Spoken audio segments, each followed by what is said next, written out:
Chapter 18. Save. If you want to test a young man and ascertain whether nature made him for a king or a subject, give him $1,000 and see what he will do with it. If he is born to conquer and command, he will put it quietly away till he is ready to use it as opportunity offers. If he is born to serve, he will immediately begin to spend it in gratifying his ruling propensity. Parton. The man who builds and lacks wherewith to pay, provides a home from which to run away. Young. Buy what thou hast no need of, and ere long thou shalt sell thy necessaries. For age and want save while you may. No morning sun lasts a whole day. Franklin. Whatever be your talents, whatever be your prospects, never speculate away on a chance of a palace that which you might need as a provision against the workhouse. Bulwer. What do you do with all these books? Oh, that library is my one cigar a day, was the response. What do you mean? Mean? Just this. When you bothered me about being a man and learning to smoke, I'd just been reading about a young fellow who bought books with money that others would have spent in smoke, and I thought I'd try and do the same. You remember, I said I should allow myself one cigar a day. Yes. Well, I never smoked. I just put by the price of a 5-cent cigar every day, and as the money accumulated I bought books, the books you see there. Do you mean to say that those books cost no more than that? Why, there are dollars worth of them. Yes, I know there are. I had 6 years more of my apprenticeship to serve when you persuaded me to be a man. I put by the money I have told you of, which of course at 5 cents a day amounted to $18.25 a year, or $109.50 in 6 years. I keep those books by themselves, as a result of my apprenticeship cigar money, and if you'd done as I did, you would by this time have saved many, many more dollars than that, and been in business besides.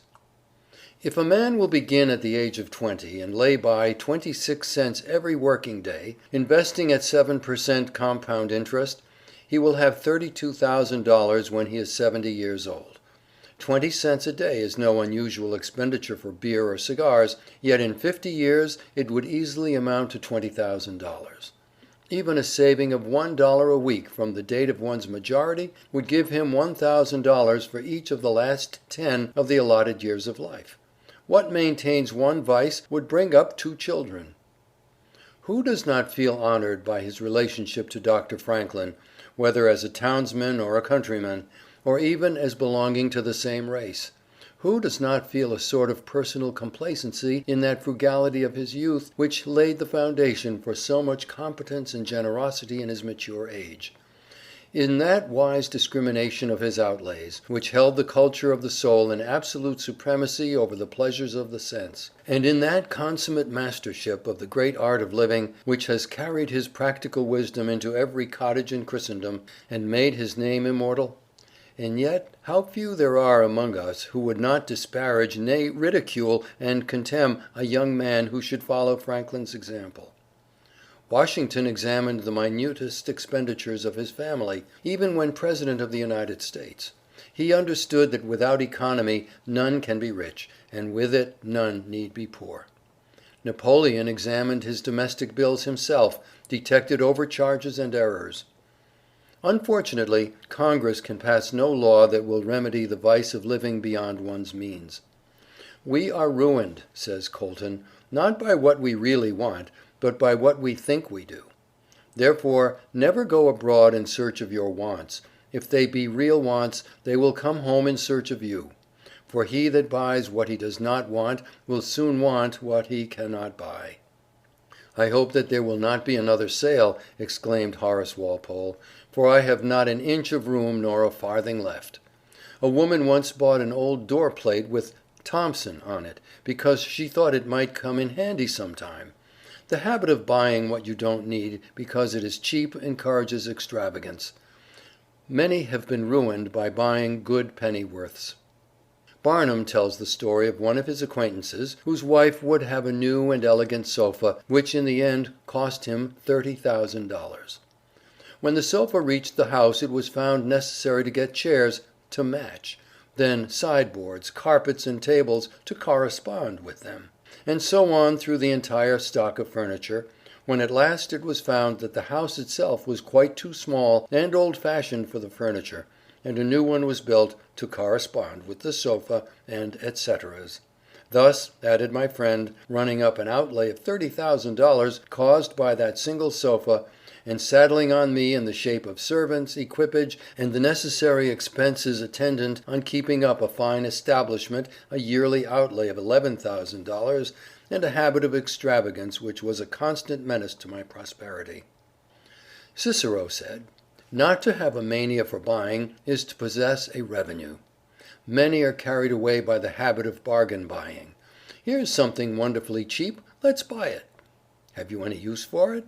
No, not at present, but it is sure to come in useful sometime. Annual income, says Micawber, £20 annual expenditure, 19.6 result happiness.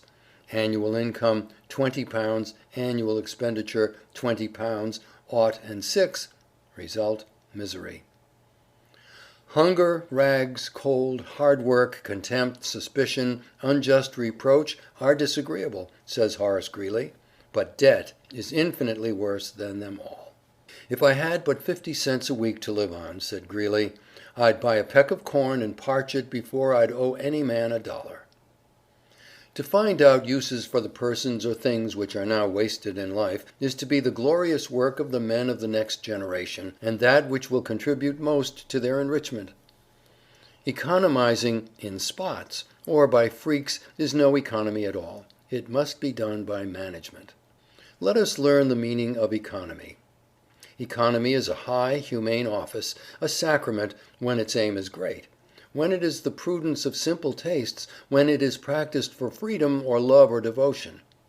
Much of the economy we see in houses is of a base origin, and is best kept out of sight. Parched corn eaten today, that I may have roast fowl for my dinner on Sunday, is a baseness, but parched corn and a house with one apartment, that I may be free of all perturbations, that I may be serene and docile to what the mind shall speak, and girt and road ready for the lowest mission of knowledge or good will, is frugality for gods and heroes. Like many other boys, P.T. Barnum picked up pennies driving oxen for his father, but unlike many other boys he would invest these earnings in knickknacks which he would sell to others on every holiday, thus increasing his pennies to dollars. The eccentric John Randolph once sprang from his seat in the House of Representatives, and exclaimed in his piercing voice, "Mr. Speaker, I have found it!" And then, in the stillness which followed this strange outburst, he added, "I have found the philosopher's stone. It is pay as you go." In France, all classes, the men as well as the women, study the economy of cookery and practice it, and there, as many travelers affirm, the people live at 1/3 the expense of Englishmen or Americans. There they know how to make savory messes out of remnants that others would throw away. There they cook no more for each day than is required for that day. With them the art ranks with the fine arts, and a great cook is as much honored and respected as a sculptor or a painter. The consequence is, as ex-Secretary McCulloch thinks, a French village of 1,000 inhabitants could be supported luxuriously on the waste of one of our large American hotels, and he believes that the entire population of France could be supported on the food which is literally wasted in the United States. Professor Blott, who resided for some years in the United States, remarks pathetically that here, where the markets rival the best markets of Europe, it is really a pity to live as many do live.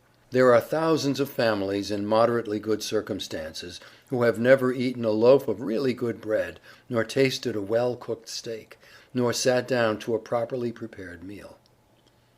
There are many who think that economy consists in saving cheese parings and candle ends, in cutting off 2d. from the laundress bill, and doing all sorts of little, mean, dirty things.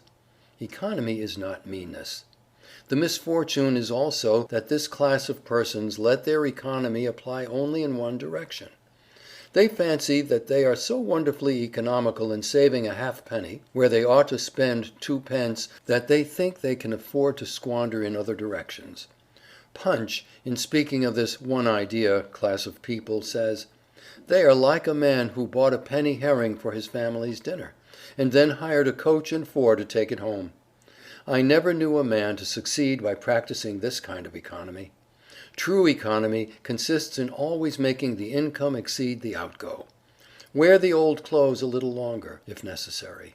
Dispense with the new pair of gloves, live on plainer food if need be, so that under all circumstances, unless some unforeseen accident occurs, there will be a margin in favor of the income. A penny here and a dollar there placed at interest go on accumulating, and in this way the desired result is obtained. I wish I could write all across the sky in letters of gold, says Reverend William Marsh, the one word, savings bank. Boston savings banks have $130 million on deposit, mostly saved in driblets. Josiah Quincy used to say that the servant girls built most of the palaces on Beacon Street. Nature uses a grinding economy, says Emerson, working up all that is wasted today into tomorrow's creation, not a superfluous grain of sand for all the ostentation she makes of expense and public works. She flung us out in her plenty, but we cannot shed a hair or a paring of a nail, but instantly she snatches at the shred and appropriates it to her general stock. Last summer's flowers and foliage decayed in autumn only to enrich the earth this year for other forms of beauty. Nature will not even wait for our friends to see us unless we die at home. The moment the breath has left the body, she begins to take us to pieces, that the parts may be used again for other creations. So apportion your wants that your means may exceed them, says Bulwer. With £100 a year I may need no man's help. I may at least have my crust of bread and liberty. But with £5,000 a year I may dread a ring at my bell. I may have my tyrannical master in servants whose wages I cannot pay. My exile may be at the fiat of the first long-suffering man who enters a judgment against me. For the flesh that lies nearest my heart some Shylock may be dusting his scales and whetting his knife. Every man is needy who spends more than he has. No man is needy who spends less. I may so ill manage that with £5,000 a year I purchase the worst evils of poverty, terror and shame. I may so well manage my money that with £100 a year I purchase the best blessings of wealth, safety and respect. End of chapter 18. Recording by Lee Smalley.